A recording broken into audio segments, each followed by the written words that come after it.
Hello friends, இப்போ வந்து அபி தோ அப்படின்ற ஒரு வார்த்தையை மீனிங் என்னன்னு நீங்கள் கேட்டிருந்தீங்க. இப்போ வந்து தோ அப்படின்ற வார்த்தைக்கு நிறைய அர்த்தம் இருக்குது.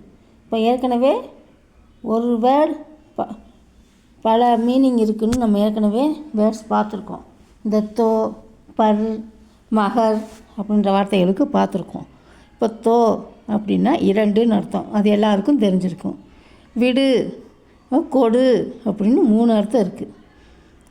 இப்போ விடு அப்படின்னா அபி தோ. இப்போ விடுப்பா அந்த விஷயத்தை, இப்போ விடு அப்படின்வாங்க, அதை வந்து அபி தோ. சரி இப்போ கொடு அப்படின்னா வேணான்னு சொல்லியிருப்போம். சரி இப்போ தேவைப்படுது, இப்போ கொடு அப்படின்னா அபி தோ. இப்போ பழத்தை வெட்டு, அபி ஃபல் காட்டோ.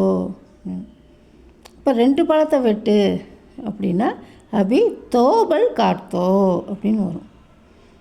இப்போ உருளைக்கிழங்கு தோல் சீவு, அபி ஆலு சீல்தோ அப்படின்னு.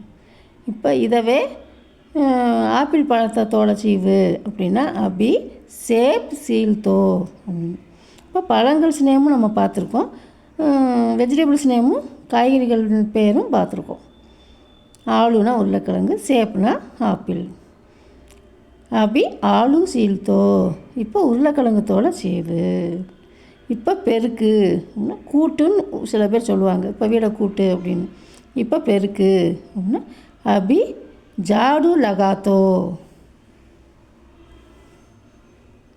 இப்போ தொடை அப்படின்னா அபி போஞ்ச்தோ அப்படின்னா இப்போ தொடை. இப்போ கையை கழுவு அப்படின்னா அபி ஹாத் தோதோ அப்படின்னு சொல்லலாம். இல்லைன்னா அபி ஹாத் தோலோ அப்படின்னு சொல்லுவாங்க.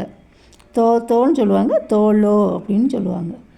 இப்போ முகத்தை கழுவு, இப்போ முகத்தை கழுவு அப்படின்னா அபி முங்குக தோதோ அப்படின்னு சொல்லலாம். இல்லைன்னா அபி முங்குக தோலோ அப்படின்னு சொல்லுவாங்க. இப்போ உணவை பரிமாறு அப்படின்னா அபி கானா லகாத்தோ அப்படின்னா இப்போ உணவை பரிமாறு.